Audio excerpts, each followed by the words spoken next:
Hi everyone, how are you? I hope you might be fine.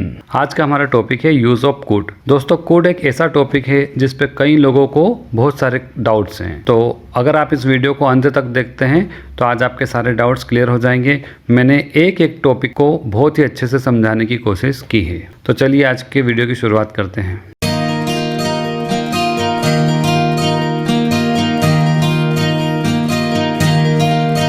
Could का सबसे पहला प्रयोग देखते हैं। कुड को हम कैन के पास्ट टेंस के रूप में यूज़ करते हैं, जहां हम पास्ट की एबिलिटी को शो करने के लिए कुड का प्रयोग करते हैं। और वाक्य में सका या पाया, इस तरह के वाक्यांश आते हैं जिससे हम पहचान सकते हैं कि यहाँ पर हम कुड का प्रयोग करेंगे। आइए कुछ उदाहरण देखते हैं।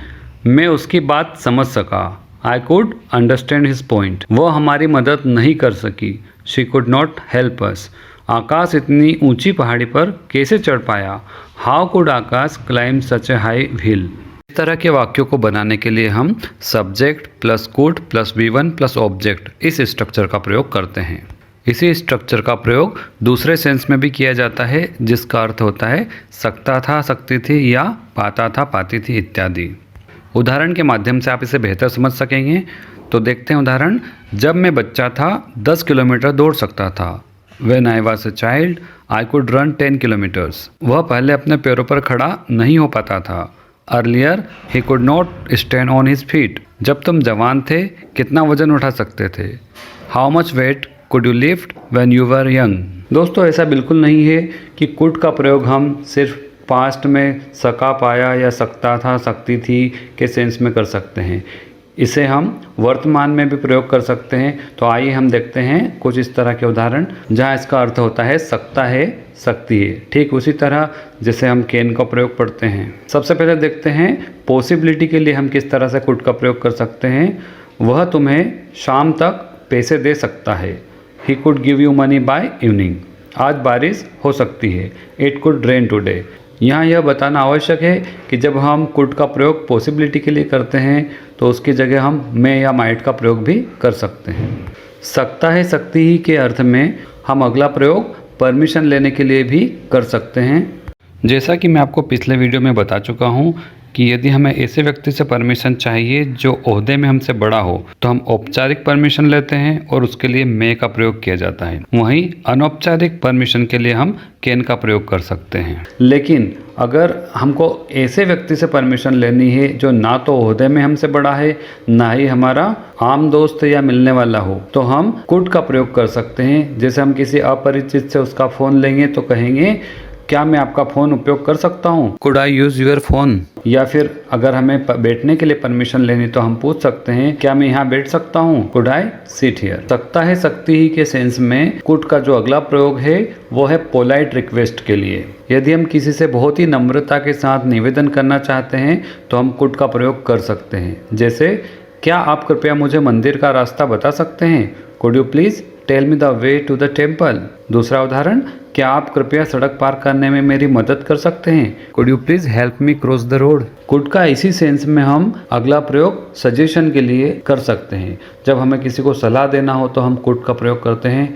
जैसे, इस साल हम आगरा घूमने जा सकते हैं। This year we could go to visit Agra. दूसरा, यदि आप थक चुके हैं तो आराम कर सकते हैं। If you are tired you could take rest. इसी स्ट्रक्चर का प्रयोग हम इमेजिनरी सेंटेंसेस में भी करते हैं, जहाँ कुड का अर्थ निकलता है पाता, पाती, पाते। जैसे, काश मैं आपकी मदद कर पाता, I wish I could help you.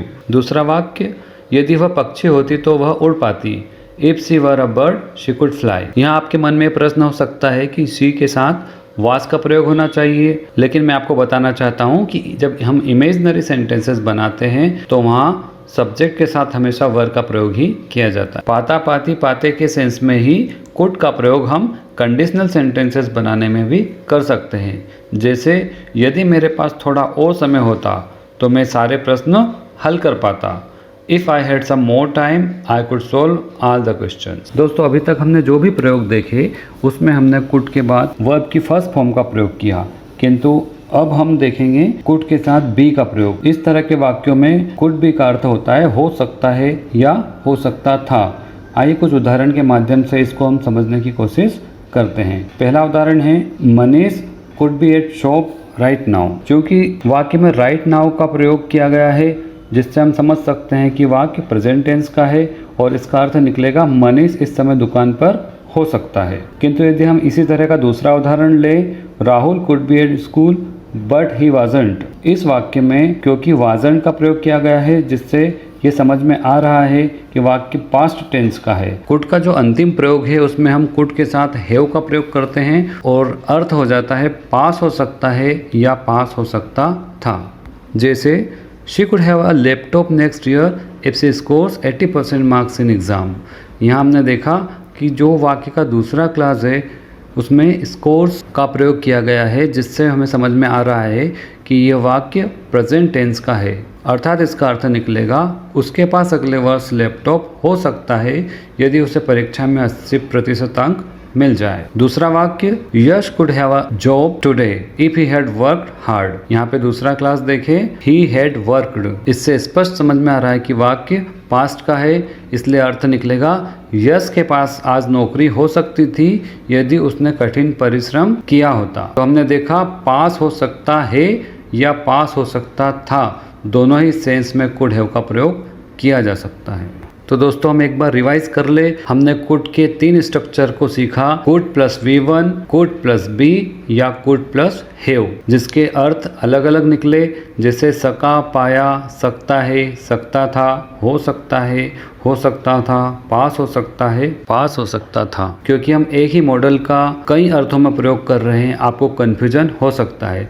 दोस्तों इस वीडियो को आपको 2-3 बार देखना पड़ेगा, तब आपको हर चीज़ क्लियर समझ में आ सकती है। उम्मीद करता हूँ कि मैंने जो समझाया वो स्पष्ट रूप से आपको समझ में आ चुका होगा। यदि फिर भी आपको कोई डाउट हो तो कमेंट में पूछना ना भूले। यदि आप मेरे चैनल पर नए हैं तो चैनल को सब्सक्राइब जरूर कीजिए, साथ में घंटे के चिन्ह को जरूर दबा दीजिए ताकि आपको हर एक नए वीडियो की जानकारी तुरंत और समय पर मिल जाए। तो आज के लिए बस इतना ही, जल्दी मिलते हैं एक नए टॉपिक के साथ अगले वीडियो में।